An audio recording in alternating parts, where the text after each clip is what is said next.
Hello and welcome everyone to a new video on your channel, Mr. Tech Tips. Before watching the video, don't forget to subscribe to our channel and don't forget also to like this video. In today's video, I will show you how to enable right click on Mac. To do this, you just need to go and click on Apple icon on the top left, of the screen. And after that, click on System Settings. Wait maybe few seconds, and after that scroll down until you find an option called trackpad. You click on the trackpad option, and as you can see here, there is an option called secondary click. Secondary click.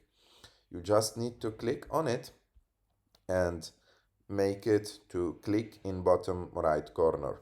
So here you will enable the right click and you have the choice.